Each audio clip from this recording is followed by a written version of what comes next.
This is Hannibal here from the HannibalTV.com, and joining us today, back again for one of her multiple appearances, is one of my favorite guests, all the way from Russia. She's beautiful, she's elegant, she's classy, even pretty. She likes to be called pretty.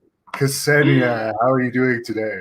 Hi, I'm doing great. Thank you so much for having me yet again. You're also one of my favorite shows to be on, so I'm really excited to be here. And every time I have you on, you've grown. Your growth on social media has been great lately. Do you want to tell the fans a little bit about your Instagram following, and even your YouTube channel has grown a lot in recent months? Yeah, I'm doing my best, and my YouTube, just like you mentioned, recently surpassed the mark of 1 million views, which is huge for me personally. I know it's not a lot for YouTube, but I just feel like it's a huge milestone. And with Instagram as well, I've been trying to kind of widen my reach and do maybe a little less wrestling on Instagram and maybe a little more fashion, lifestyle, even food, such things. And also, I recently had a food-related series on my YouTube channel, which is called Did That Kitchen, and it took so long to produce because last time I appeared on your show, I said that there was something coming on my YouTube channel that was not going to be related to wrestling, and I was referring to that. And it took that long to actually put out, but I'm actually really proud of it. So I've been, working a lot on my social media presence, and I feel like this work has been paying off. Oh yeah, even fans of mine have told me, "Hey, have you seen Xenia's growth? It's amazing." And yeah, definitely. And speaking of fashion, you're looking wonderful today in one of your Thank you. stunning outfits. How big is your closet? It's very big. Like I can't even, like sometimes people ask me like, oh, like how many bags do you have? Or like, oh, how many pairs of sneakers do you have? And I can't really answer that question because I genuinely do not remember.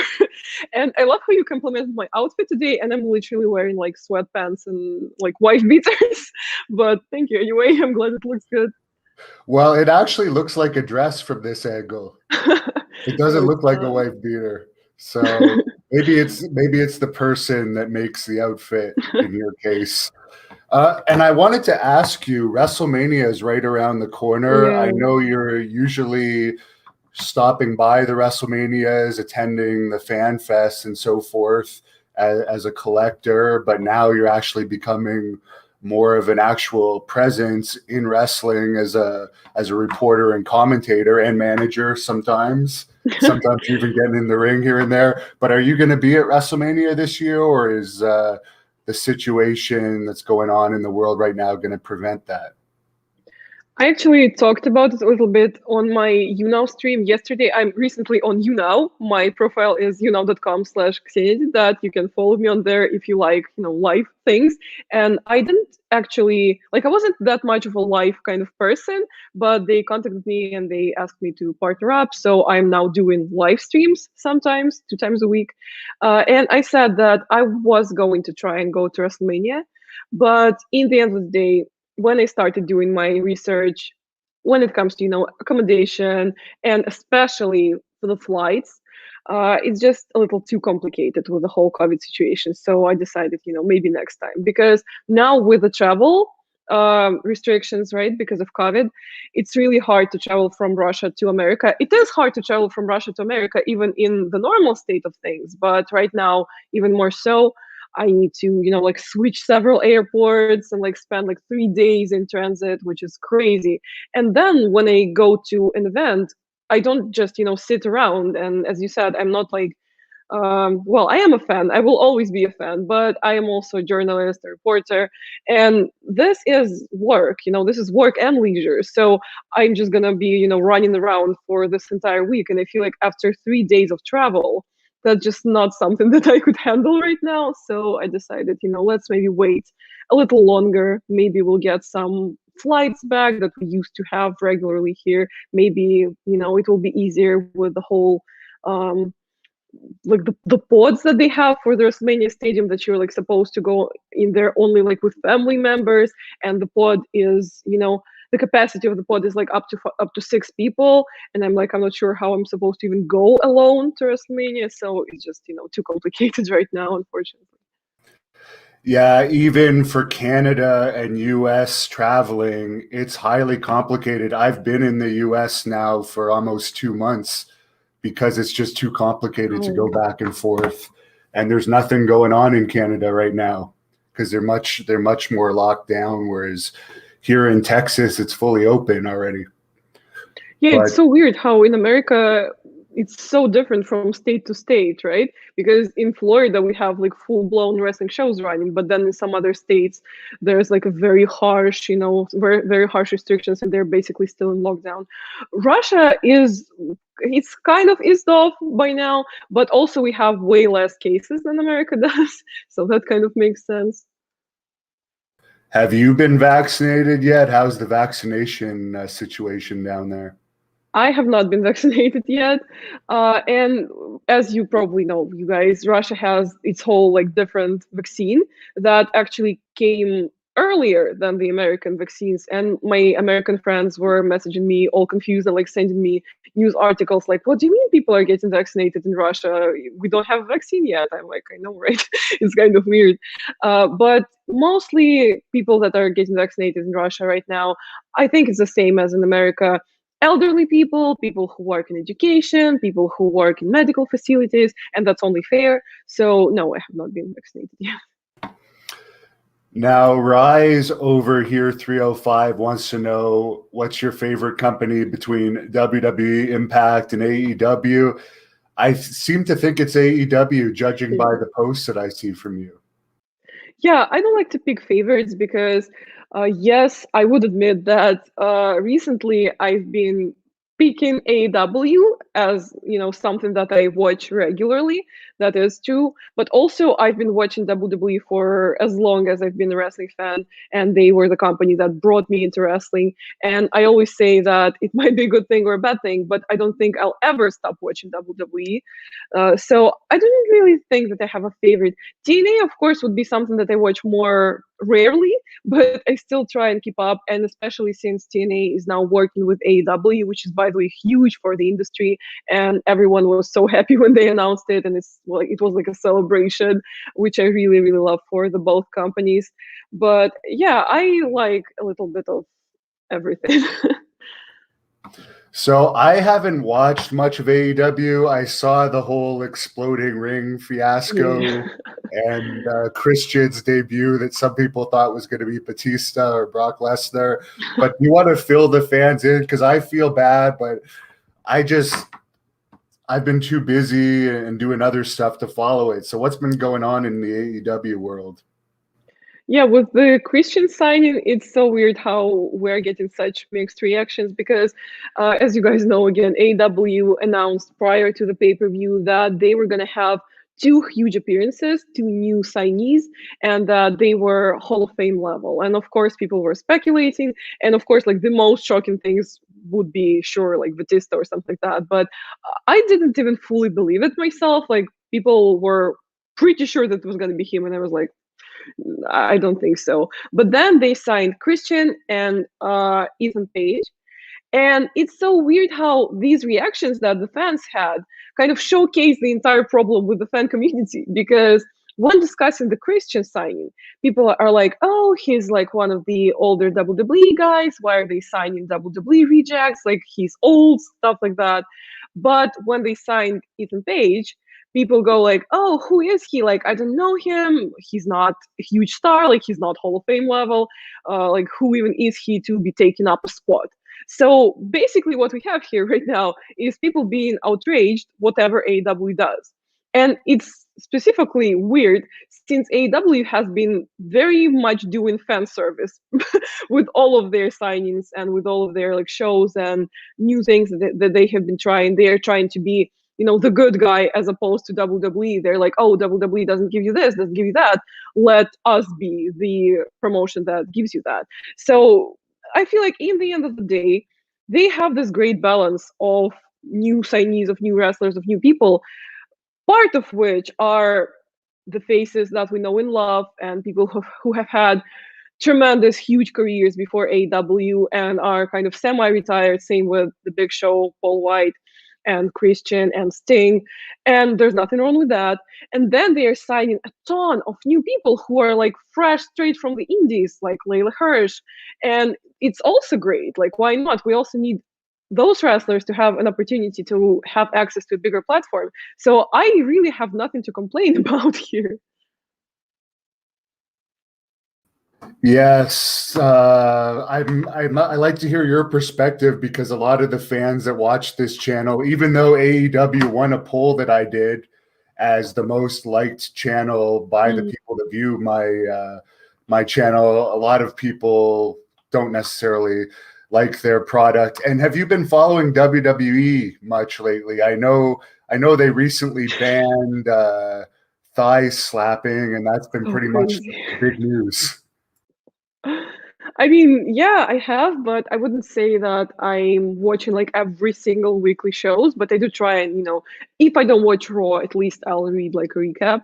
And one of the good news for me personally was that apparently Buddy Murphy is back and wants to get back with Seth Rollins, which kind of, defeats the whole entire purpose of the whole Mysterio storyline. But, whatever, at least he's on the screen.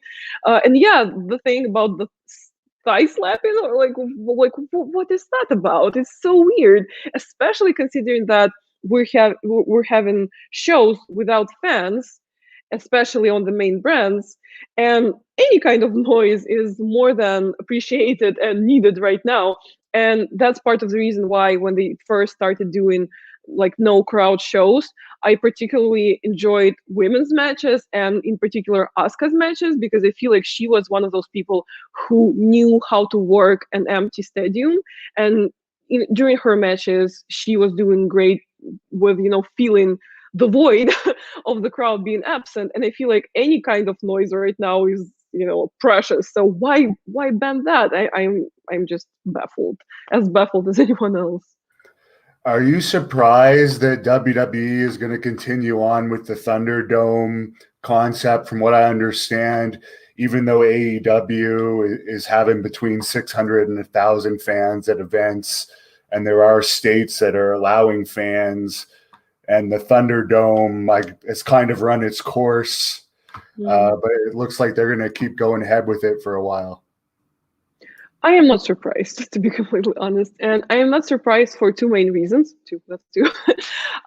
Reason number one, I've been saying it on my channel throughout the entire pandemic that as bad as it is, of course, it's dangerous, people died, stuff like that. Of course, let's just get it out of the way.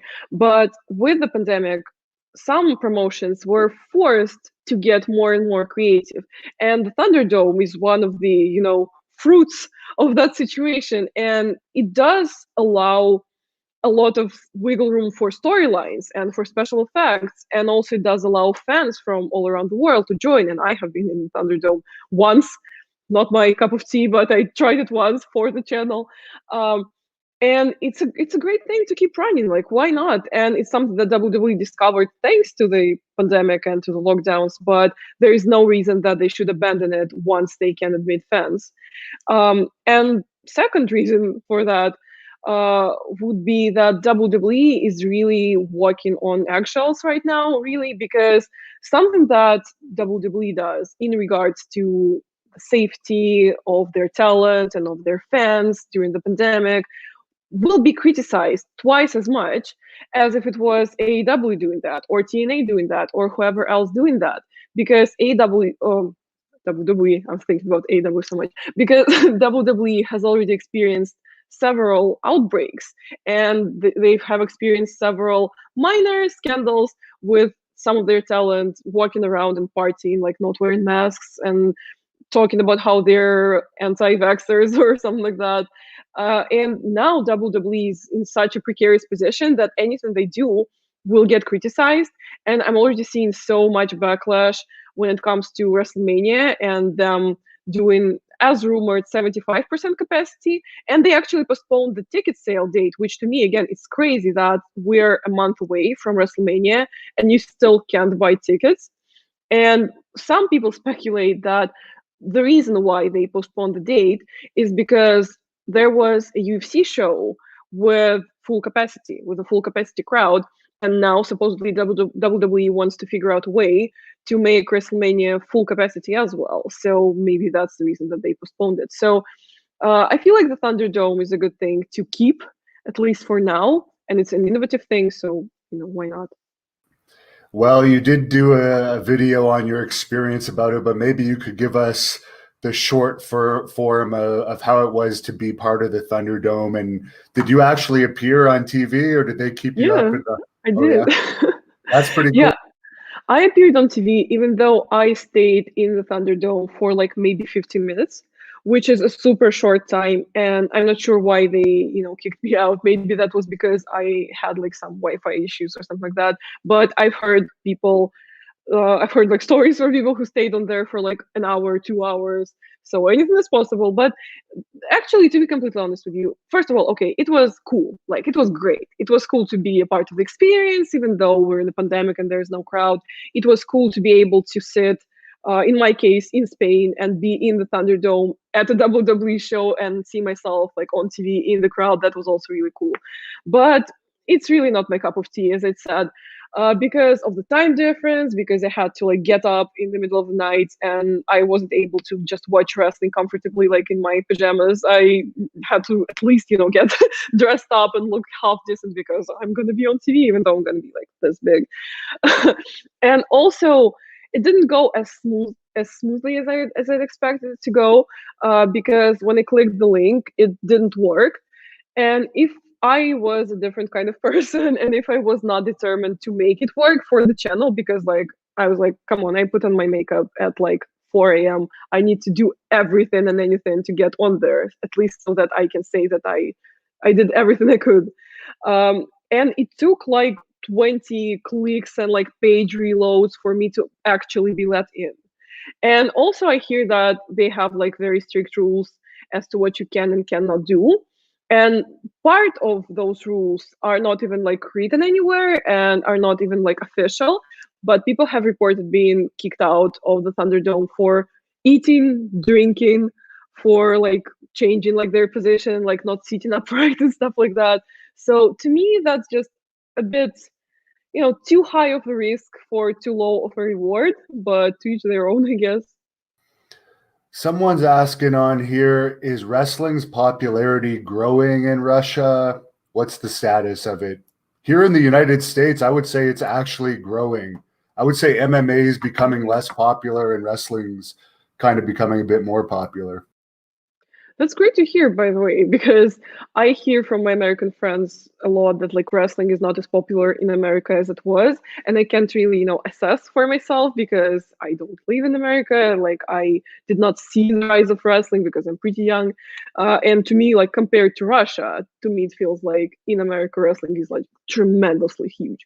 But in Russia, yeah, I would say that the popularity has been growing, and especially since the the lockdown and like the whole pandemic restrictions have eased off a little bit recently. So we've been having live shows with live crowds, and the promotion that I work with, IWF Russia, has started doing tapings with live crowds as well, which is great. And it's really, lifted up the spirits of wrestlers as well. And it does make the picture, way different. It looks way more like natural and way more alive. And we're also having some, mainstream attention on wrestling, which is great because I feel like after the lockdown, people are so starved for like entertainment and for like shows of all kinds. So we've been having like celebrities showing up at shows. We've been having different like channels reporting on it, which is also great. And I feel like that's also one of the ways that the pandemic helped wrestling, helped the industry in a way. Now, there's a fan on here that wants to know what you think of Bobby Lashley winning the title from your boy, The Miz. Yeah, I'm the person to ask, right? I mean, on the one hand, I do feel like Bobby Lashley is a deserving champion. He's had this super long career, and it's been such a long time in the making. And he's also like the second ever African American WWE champion, which is amazing. But he won it from The Miz, who is my favorite wrestler. And even though when Miz won the title, first of all, I was ecstatic. Like, I am not as emotional when I watch wrestling at home. Of course, it's one thing to be like in a live crowd, but when I watch at home, I'm not like one of those people who like say watch football and like scream and like get up from the couch and like swear at the players. I'm pretty calm when I watch wrestling, but when Miz won that title, I am telling you, like I sprung up from the couch and I screamed bloody murder at like 5 a.m. in Russia, in Moscow. But yeah, I was really happy, but I wasn't expecting this reign to last really, because first of all, it was pretty evident that Miz was going to be a transition champion, and second of all, even as a fan, I don't really feel like this long, significant reign was something that Miz needed really at the point in his career that he's at right now. He's having a lot of, media appearances. He has his reality show. He's been having this like mainstream celebrity interactions, and especially with his feud with Bad Bunny. So I feel like this title probably could do more harm than good in the long run for him. But still, I am gonna admit I did want this reign to last maybe a little longer. Like I went on a podcast of my friend Ella J. She has her podcast called A Wrestling Girl, and we did a special to celebrate the Miz winning the title, and she had to like push the episode forward in her schedule because we were so unsure that Miz was gonna keep the title, like even past like the first week, which ended up happening. But there we like joked around that when we were like younger and we were the younger Miz fans, we were like, I want Miz to win like the WWE title and like have all the titles and like hold them for the longest time and like set all the records. But now I'm like 25 years old and it's 2021, and I'm like, the one thing I want from this reign is for it to last more than 3 weeks, and we didn't even get that. So I'm a little pissed, I'm not gonna lie. But I mean, it was gonna happen anyway, one way or the other. Well, his average ratings were better than Drew McIntyre's, so he could at least say that. Yeah, and by the way, he's so decorated that if he won the WWE title one more time, he would be what's the word? Not triple crown. What's the other word? Help me, I forgot the word. I don't even know. I'm not a big championship person, but no, like when the person wins like one main title and like one other title and one tag team title, they're a triple crown champion. But when they win like two main titles, one other title, and the tag title, what's that called? I can't remember. Oh my god. Yeah, I'll look it up during the next question. Yeah. Somebody says you must have a crush on Miz. No, I really don't. He's a married man with 2 kids. He's just my favorite wrestler and nothing else. But yeah, what was I saying? I was saying that if he won the WWE title again, he would be like double that thing because he's already won the other titles so many times. So, yeah, he's definitely underrated, and his television show, which I haven't seen yet, but I do follow the ratings, it beats NXT seemingly more often than not in the ratings for everyone that likes to talk about how great of a show NXT is. I mean, reality TV, I feel like it will always be more of a mainstream product for the mainstream public than wrestling is. So again, not surprised, but he also has that. And I don't follow it regularly for whatever reason. Maybe because I just have so much wrestling to watch and to keep up with.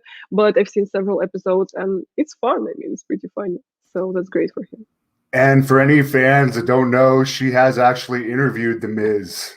So she has another reason to be a fan of his, and I think he's a better champion than Drew McIntyre. I will say that. I mean, I thought it was too short of a reign, and they switched the title too fast. That was my opinion on it. Although I do like Bobby Lashley.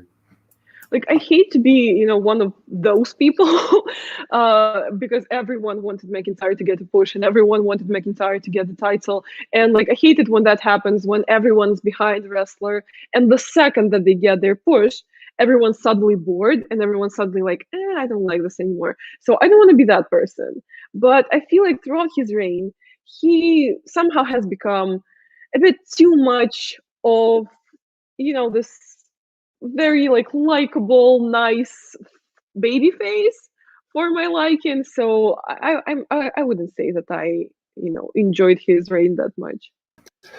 Now, this is an unusual question. Someone on the Great North Wrestling Twitch channel. I don't know if you know about this. I don't. He says, what's your thoughts on the recent findings on Hawking radiation? And do you think it will impact professional wrestling moving forward? How will the industry as a whole, with the changes they'll inevitably have to make? I have no idea about this, but you're more intelligent than me. You might. It looks like I'm not, because I have no idea either. Well, here's one I know that you know all about. Jefferson E. White says, how's Miro been doing in AEW? And I did see your post the other day about Miro and Jim Cornette. Maybe you could fill us in on what's been happening with those two, because I haven't reported on it. Yeah, regarding the Jim Cornette situation, he basically called Penelope Ford promiscuous for whatever reason. Like, I have no idea, like, why would anyone even think that? And of course, Miro and Kip Sabian, her husband, jumped to her defense, which some people found Miro's reaction too extreme, because he was basically threatening Jim Cornette. But I felt like it was extremely appropriate, and it's high time that someone did react like that, because a lot of the time when someone is, trolling or like being an asshole on the internet to wrestlers, and especially female wrestlers, we kind of shrug it off, and we're like, oh, just don't react to it, oh, it's fine, like they thrive off your attention, so don't give it to them. Sometimes that is right, but some other times the asshole just needs to be told that they're an asshole, because this is going to keep happening if we allow it to keep happening. And Miro, I feel like, is a great person to actually put their foot down and actually speak their mind on this, because I feel like it's high time that male wrestlers actually take a stance against people harassing female wrestlers. Because while women in wrestling are extremely powerful and amazing, and they like don't need anyone to actually defend them, because they can do it on their own, but in the end of the day, we live in a system where said harassment is acceptable and is not really frowned upon that much. So I feel like it's really time for male wrestlers to take, a serious stance on this. And I really admire Miro for doing just that. Yes, too many people seem to give Jim Cornette a pass when it's not just heel heat. You're calling somebody a slut that you don't even know in person, or you're making fun of handicapped people, making fun of autistic people. There's certain lines that you shouldn't have to cross. And yes, at some point you should have to if you say stuff about people, you should have to face them and deal with the consequences of saying that kind of garbage, in my opinion. So I'm not a huge Miro fan, but I'm happy that he stood up for the girl there. And Cornette has been doing it for years and getting away with it. And, like, he has his army of his fanboys who, I won't say defend him, but they outright harass and bully people who, like, openly criticize Jim Cornette. And I feel like this whole, boys club mentality can be really scary, especially for people who are newer in the industry, or for people who represent marginalized social groups. And I can say that I myself have held off on speaking up about my opinion on the situation and talking about Jim Cornette whatsoever. I've never even mentioned him on the channel, even though I do talk about women's rights a lot in wrestling, because it is scary. Like, I'm gonna say something bad about Jim Cornette, and then his fanboys are gonna bully me on the internet and are gonna call me a slut, and of course no one's gonna die because of it, but it's still kind of scary, especially since I am I've been doing the journalism and blogging thing for a little under 3 years. It's not a long time, and I'm fairly new in the industry, and I don't have like a support system in the industry. So at times it can be scary to speak up about it as a woman. But Miro is an established wrestler in a big company, and he is in the position where he can and should use his voice to defend those who can't necessarily do that in the same capacity as he can. Very good points. SoulCon86 says, who takes your photos on Instagram? She's looking good. Thank you. Well, my photos on Instagram are mostly taken by my friends, my boyfriend, my mom. So that's a whole mix of people. It's not like I have a professional photographer follow me everywhere, even though that sounds like a great idea. You don't like to consider yourself a professional model, but you're one of my favorite models. I'll have to say that, whether it's professional or just your boyfriend taking the pictures.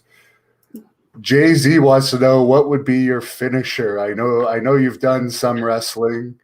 Did you think about that? You always say like, "Oh, you've done some wrestling." I haven't done any wrestling. I did one training in my whole entire life, and that was just for the channel. Like, I don't have any plans to continue that. It's just because the question of like, why don't you train to wrestle is like one of the most frequently asked questions that I get on my channel, on my social media. So I decided to do the video, and I did it for my birthday last year to kind of, give the people what they want. I don't know what my finisher would be. Maybe something like of a powerhouse nature, because I am very tall and large. So I think I could pull something like that off. Maybe like a choke slam or like a gory bomb or something like that. A lot of fans have been commenting about Bad Bunny lately. What are your thoughts on this rapper, I guess, that's getting a push now in WWE? I think, from my understanding, he gave away the 24/7 title on Raw last night or something. Did he really? I don't know. I have not seen Raw yet, but something weird. I had a dream about Bad Bunny today. But yeah, I always, jump to the Twitter grounds and Twitter wars to defend Bad Bunny, because first of all, he's a great rapper. Just let's get it out of the way. And I do like rap music, that you guys know, and I've already mentioned it on one of the previous interviews. But also, I feel like any kind of mainstream exposure for WWE and for wrestling on the whole is amazing, because for wrestling to gain new audiences, we need mainstream exposure, because we keep like setting up this whole conflict and war for like NXT versus AEW ratings, but those are under 1 million people. Like, it's not even that big of an audience. And instead of fighting for that, maybe we could attract some new viewers. And that's why reality TV is great for WWE as well. And I feel like Bad Bunny is one of the greatest, celebrities to grace WWE ever, because he has this immense respect for the industry. Like, he knows what he's doing, and he knows what kind of an industry he entered. And he has loads of songs where he mentions wrestlers. He rocks wrestling merch all the time. Like, he actually brought the 24/7 title to mainstream TV, which is also huge. And like, he's one of those people who's not just there for, for money, for the bag. He's actually there because he genuinely loves wrestling, and he respects it, and he knows stuff about it, So I feel like he's a great find for WWE. Trailer Park Cinderella says it's called the Grand Slam Champion, what you were talking about. Yeah, thank you. Yeah, it just slipped my mind entirely. So yeah, if he won the WWE title again, he would be a two-time Grand Slam champion. Fernando Diaz wants to know if you had a favorite cartoon or cartoons growing up. Yeah, I did. And one interesting thing about me is that when I was a kid, I actually had like Nickelodeon and like Fox Kids on my cable. So I was watching mostly American cartoons as a kid. So I can actually discuss American cartoons with people my age, which is great. My all-time favorite is SpongeBob. I know it's mainstream and I know it's a basic answer, but I just genuinely really love SpongeBob. I also really love Totally Spies, Hey Arnold. I recently remembered, like, I had like some sort of like a flashback in my head that I watched this cartoon. It's called like Rocco's Life, or like Rocco's something like that, about the kangaroo who moved from Australia to America, and I really like that too. So I pretty much watched all of the like late 90s, early 2000s mainstream Nickelodeon and Fox Kids cartoons and enjoyed them very much. I always liked them better than Russian cartoons, which some people would ostracize me for, because here people like to make this like juxtaposition that like Russian cartoons are so like nice and like pure and sweet, but American cartoons are like dumb and they have this weird ideals, which I do not agree with.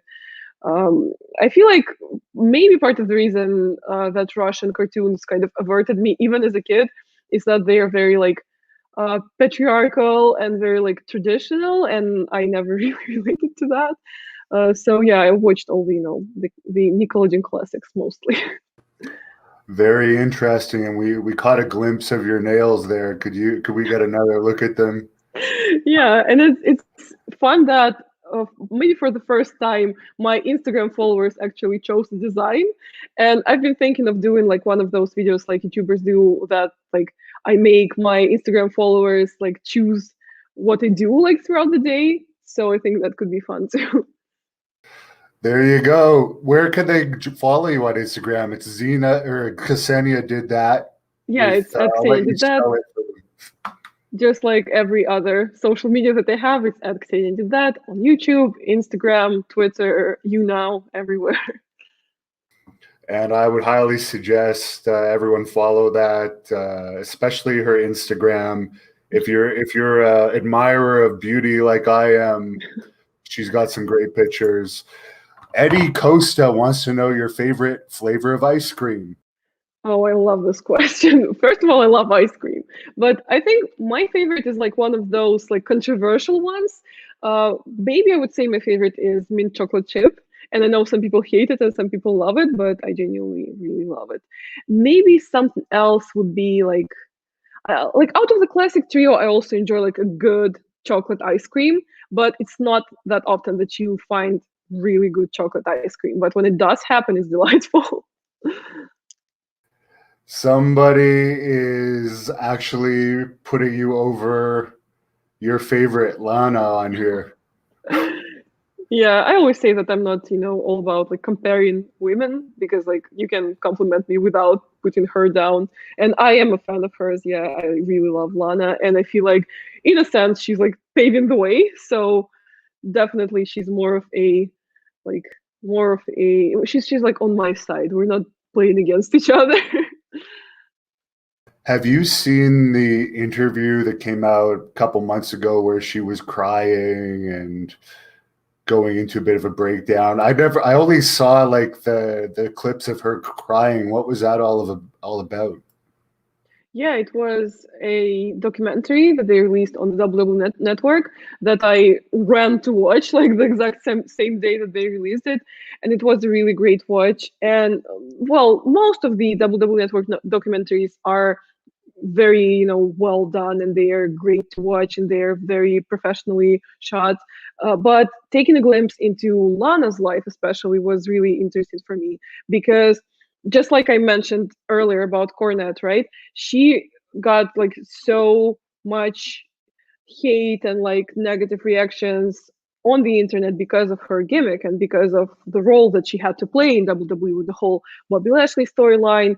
People took it seriously or pretended to take it seriously just so that they have a pass to bully her about it. And we always like shrug it off, like, oh, there will always be trolls, like you just gotta have thick skin to do this, to be on screen in any sense of the word, because people will always hate you, especially if you're a woman, especially if you're an attractive woman. People are gonna nitpick and people are gonna bully you anyways, just because some of them want to be you, some of them want to have you and they can't. And it's always like, oh, it's just a part of the business, but sometimes it really does get under your skin, and sometimes you really you really can't ignore it, and you really can't just shrug it off and make it go away. And I feel like it was really healthy for the industry and for the fans to see that sometimes their words on the internet do affect people, because even I, like, sometimes when I get hate comments, like, of course usually I try to ignore them because yes, don't give them attention, stuff like that. But sometimes when I respond, it catches people off guard, because it really seems like they don't realize that they're talking to a real person, and that you actually see those comments and that you actually can respond, and they get scared and then like start apologizing and stuff like that, which is so wild to me, because it feels like on the internet people, especially men, feel like they have a free pass to harass women. And it really should not be like that. And I feel like that documentary really brought some light to that issue. And I hate that Lana had to like pay such a price for it and to struggle with her mental health because of it. But at least she's now setting, an example, and at least she's a role model for me. I know that for me she's a role model. And it also came out in some documents not too long ago. She makes something like 600 grand a year off of social media alone. So that's a consolation prize for the harassment, I guess. Yeah, which is also, a goal to strive for me. I actually had the same experience with you, where when I'll answer haters, sometimes they will say, "Oh, I'm sorry, I'm just joking. Yeah. Thanks for responding to me." So yeah, they immediately start backpedaling, and usually it's people who like follow you. And you can ask any like content creator that is a girl or a woman on the internet. Like we all have like those people in our like DM requests that we don't read the messages of. Where if you open the the DMs, they go like, "I love you. Please respond. You're so cool. You're so great." And then they switch to, "I hate you. Like you're a slut. Like you're horrible." And then after some time they like switch back to "I love you." And their reaction depends on like, if you respond, depends on like where you catch them in the cycle. And like apparently they just try to get your attention like that, but they follow you and they like your pictures and they like watch your videos. But suddenly their desire, as I said, to be you, have you, or get your attention or whatever, turns into this burning hate that they can't even hold back. Which is so weird to me. Yeah, I love how they're always one of the first to make the comments, and they hate us so much, but they're right there as soon as we post a video. Yeah, exactly. Somebody was a big fan of Rocco's Modern Life on Nickelodeon. Somebody's asking, what are your hobbies beside wrestling? I feel like maybe I fell victim to this narrative, in the modern world where you're not really allowed to have like hobbies, like you need to monetize everything. Because at first my channel and wrestling were the hobby, and then I decided to kind of try and make it a source of income and try and build a career in that sphere. Then my Instagram was my hobby because like, okay, I'm a wrestling journalist, but I also like fashion and I like food and I like cooking and stuff like that. But then I was like, wait, why not monetize that as well? So now Instagram kind of is work as well. So I'm really not sure whether I have any like actual hobbies in the classic sense of the word. I like true crime and I like alien stories and like ghost stories, and I watch like true crime documentaries sometimes. Not sure that qualifies as a hobby really. But yeah, most of my hobbies have become work to one extent or the other. Well, you may as well make money off your hobbies. I don't think I really do anything that I don't get paid for anymore. Yeah, so exactly. It's strange. And I even get to talk to beautiful women like you and get paid for now. I'm living the life. Dream. Fernando says, what's your favorite type of music and how did you get introduced to it? You already mentioned rap. Is there anything else? Yeah, like my absolute favorite artist is Post Malone. I am kind of obsessed with him.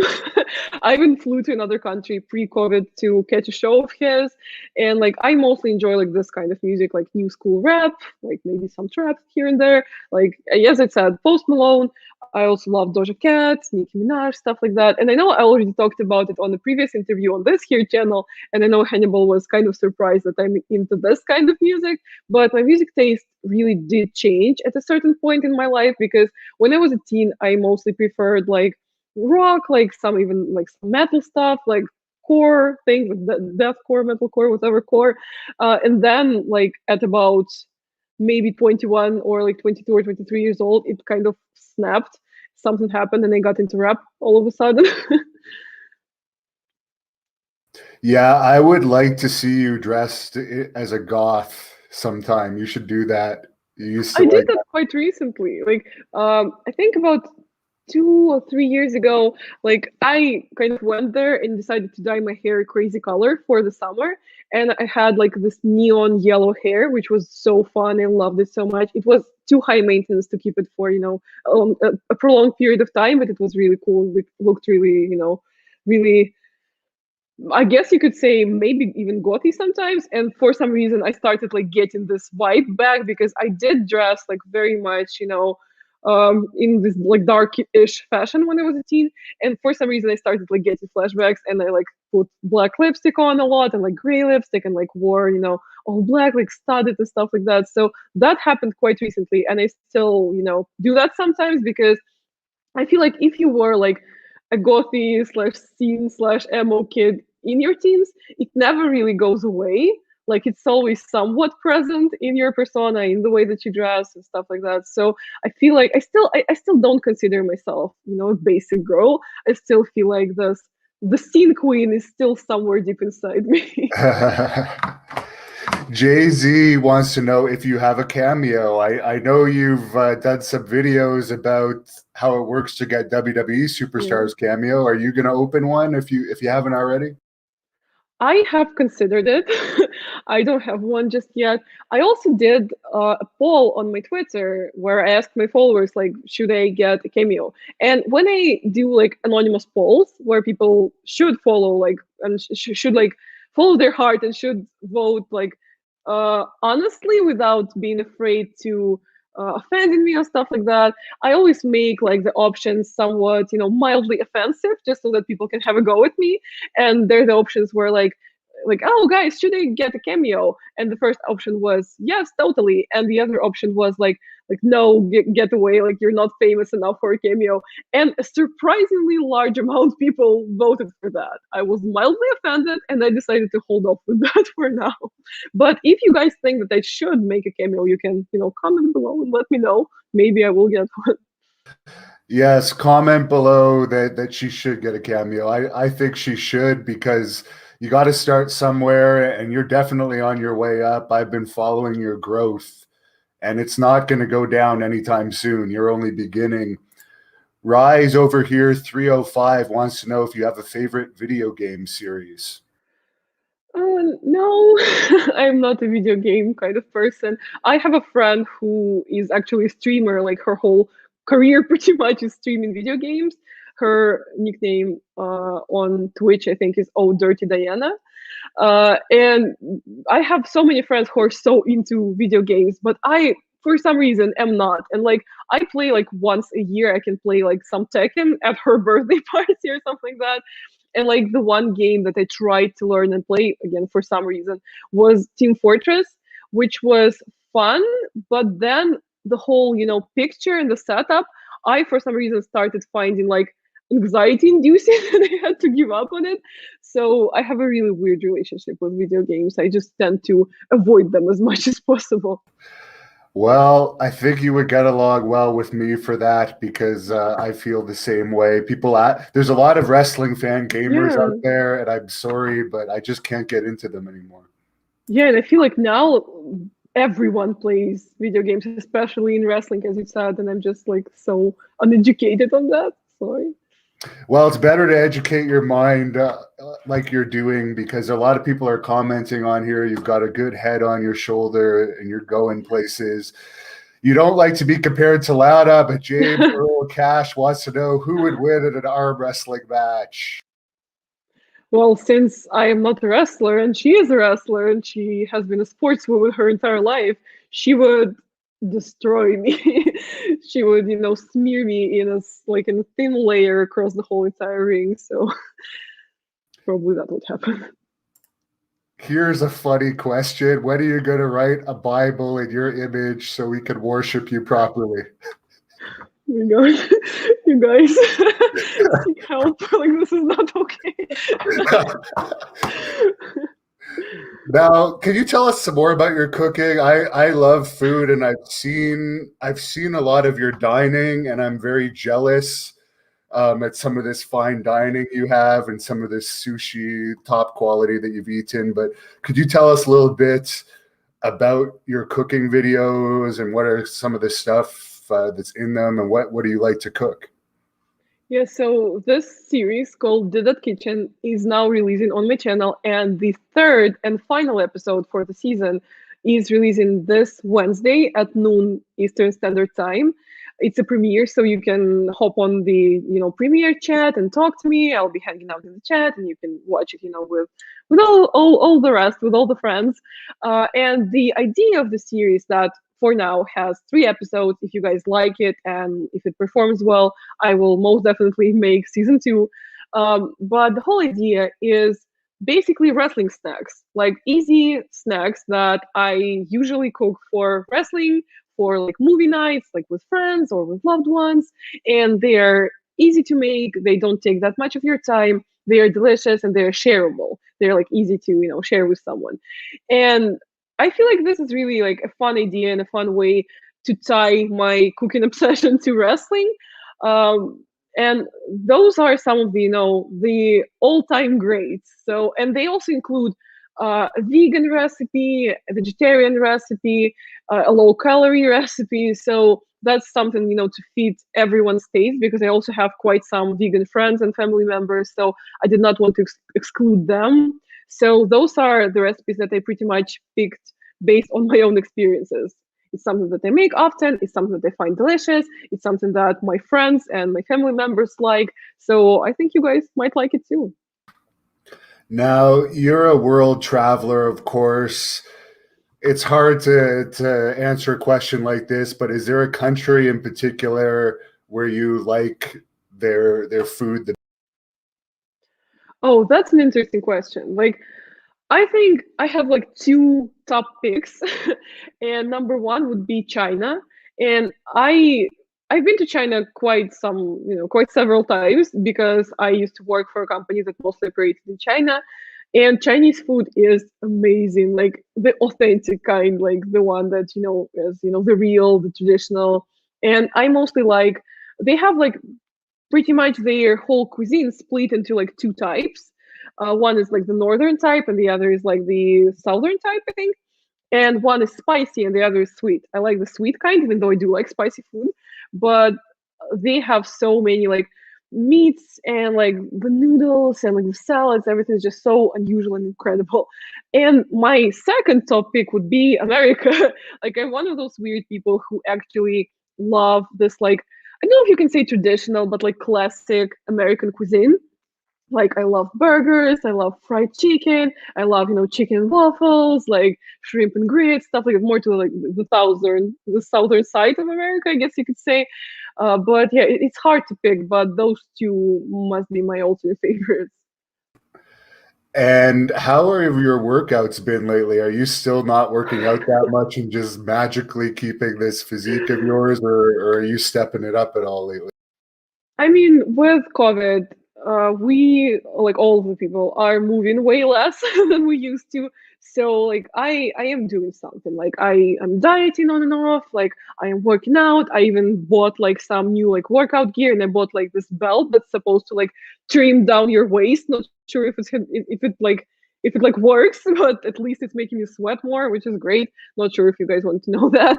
But yeah, I'm trying, but I'm still not like the most sporty person that you'll ever meet that like works out every day and like minds their food, because I love food too much to eat clean, first of all.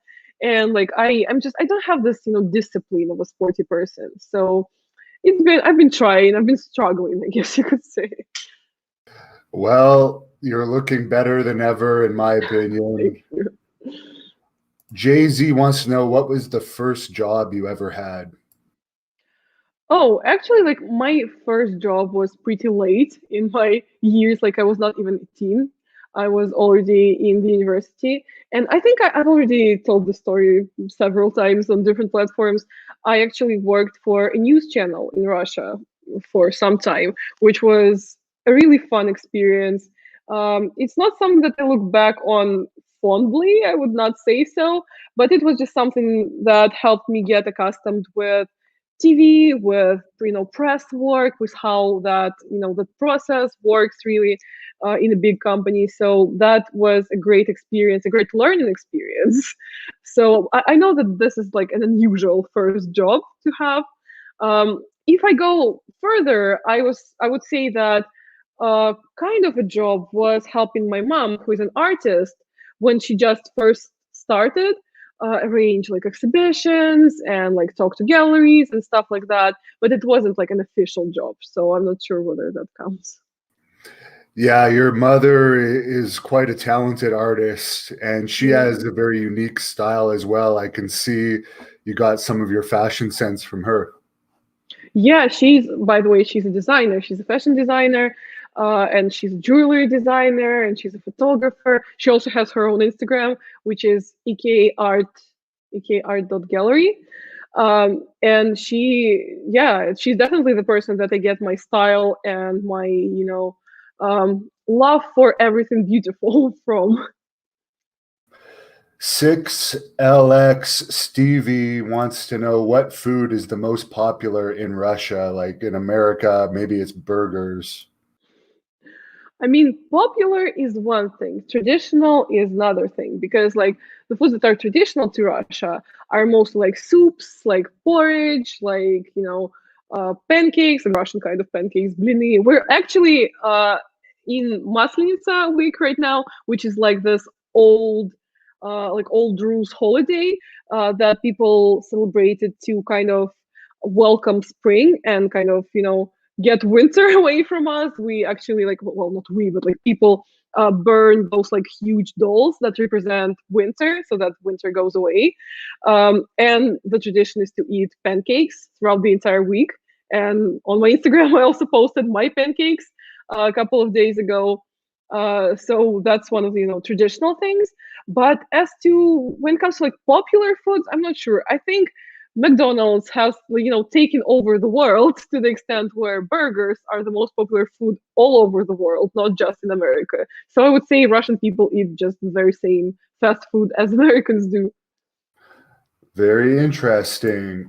Fernando wants to know your thoughts on celebrities beating pro wrestlers when they enter the wrestling world. Well, I was just praising Bad Bunny, but on the one hand, I do feel it's unrealistic. Like we are always so mad when someone, goes out of this realm of believability and will love to defend it so much, but then suddenly, a celebrity wins in a match over a professional wrestler. It's like obviously unrealistic. But then on the other hand, just like sometimes we have weaker and like physically smaller heels win over faces with, maybe getting help from someone, maybe getting distractions, maybe doing, all things unfair to win the match. And I think sometimes the celebrity win can be justified, but it's definitely not something that I, like to see that much. This is actually not a bad question. I'm curious to know this. What in American dollars would like a Big Mac cost in Russia? Whew. It's been a long time since I bought a Big Mac. I'm gonna tell you that. Yeah. I'm not sure, but it's not expensive. Like I think it's roughly the same price as in America, and I think McDonald's is like this whole worldwide corporation, and they're trying to keep their prices at a similar level in different countries. So I don't think it's gonna be that different. Now, I don't know if you've seen Pulp Fiction, but someone wants to Yeah, know I have. what do they call a quarter pounder with Yeah, cheese? like the thing is, like most people in Russia watch movies with like Russian voiceover, right? But I'm an English language enthusiast, so I tend to watch movies in English. So actually, Pulp Fiction is one of my absolute favorite movies. And this fact about like them calling it quarter pounder in America and them calling it real in Europe is one of the like fun facts that I like to tell people who don't know that. And the thing is, in Russia, it's also called a royal cheeseburger because we also have a metric system and it would not make sense for it to be a quarter pounder. Well, it's one of my favorite movies too, and I also don't like spicy food. So one of these days we'll eat together if we're ever at a convention. Jay-Z has a funny comment here. He's shocked your mother is human. He thought your daughter sent from heavens.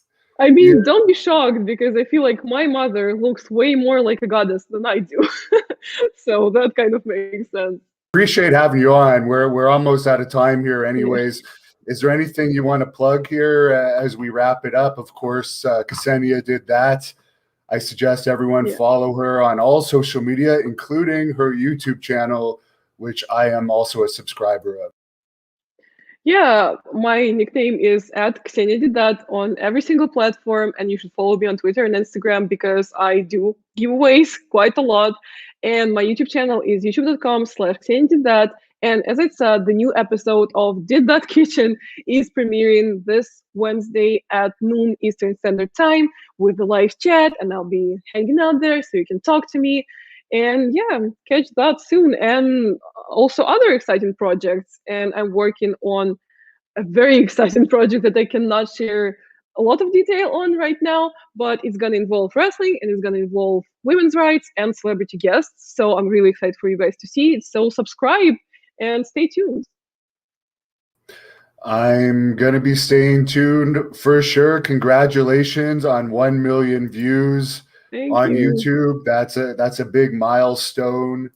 And you had a lot of fans on here commenting that they enjoyed having you on. So hope to have you back on in the future. Always a pleasure talking to you. I'm a big fan of yours. I'm not ashamed to say it.